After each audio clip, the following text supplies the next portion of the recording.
Hello everyone, my name is Ciola Fleming. I want to inform you about the effects caffeine has. Caffeine is a highly demanded product that affects our medical and financial industries. Ask yourself, can you live without your morning cup of coffee or your cold drink? Well, caffeine is a widely implemented drug that has been around for many of years. I am an avid coffee drinker myself, and I could tell you, as a person that drinks coffee, what caffeine does to your body. Caffeine is a superior diuretic that brings the human body to lose drinking water at a speedy rate, and also we can lose dehydration from the caffeine. Coffee prices has quadrupled for over the past year, causing approximately $4 for a cup of coffee because of the high rise of coffee right now. Today, I want you to understand how coffee can be addictive, and we need to examine the history on how it was created. The discovery of caffeine is one of the many discoveries of history and ultimately the most profitable one. Caffeine is a compound found especially in the coffee plant. It's a stimulant to our system, our nervous system. Also, caffeine can be found in various products such as chocolate, cold drinks, tea, coffee, and non-prescription drugs. Well, guess what? Caffeine has been around, we discovered, since 800 AD. Research has found that coffee was in high demand since the 1400s. The knowledge of the coffee tree appeared in Sur monasteries in Yemen's southern Arabia. The use of the kawula nut and the coffee berry and the tea leaf appeared in the ancient origin. In 1819, the German chemist Ferdinand Ruge isolated relatively caffeine for the first time. And you know, coffee and caffeine was called another name, caff-base. You may be thinking, well, can coffee be both good and bad for my body? Well, yeah, it can. And caffeine is one of the world's most popular legal drugs. Like all legal drugs or illegal drugs, caffeine has its side effects. Caffeine has a positive effect on the body and can be treated for some medical problems. Caffeine improves our mental alertness and helps us to treat headaches and also asthma. In addition, caffeine can be used to lose weight.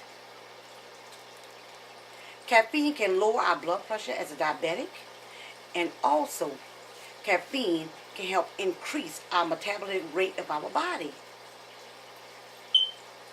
And then also caffeine can affect in a negative way to our mineral use of incorrectness. Caffeine has become a highly addictive and cause anxiety. Research studies show that in 2006, 68% of Americans said that they were hooked on coffee.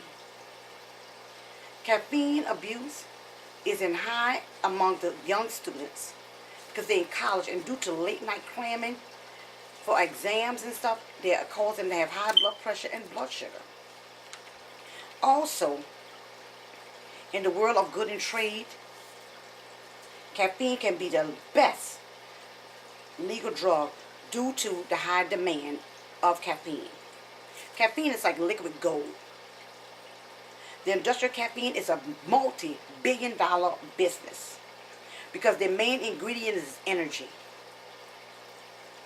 And energy makes people want to drink when they figure they're going to get lots of energy. So people want to be always on the go. The coffee industry is worth $30 billion. The average consumer drinks about 4 cups of coffee, and that average up to $12 a day.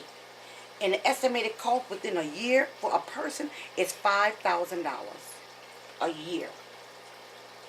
Due to the coffee shortage, businesses like Starbucks, they all raise their prices up because coffee is in such high demand. And for Americans, they're going to pay that because they love drinking coffee. Even the cost of caffeine will not stop anybody from buying coffee when they have that urge for that one cup of coffee. Caffeine can also cease our headaches when we have a headache. When we're looking for that extra energy boost, well, 80% of the world's population would drink something with caffeine in it. Beverages containing caffeine, such as the coffee and the cold drink, they're going to drink those things. Caffeine is highly relatively on the nervous system stimulus.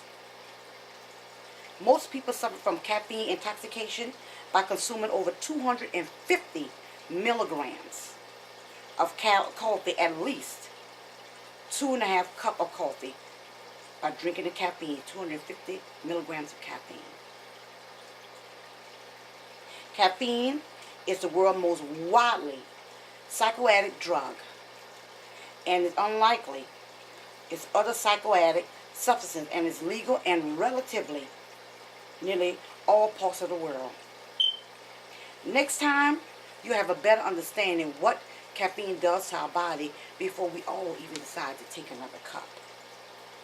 And we'll look at the cost of our financial abilities of drinking that 1 cup of coffee a day and what it costs us a whole year. And I hope you enjoy my presentation, and I hope I gave you some wonderful information about what caffeine can do to us and our finances. Thank you.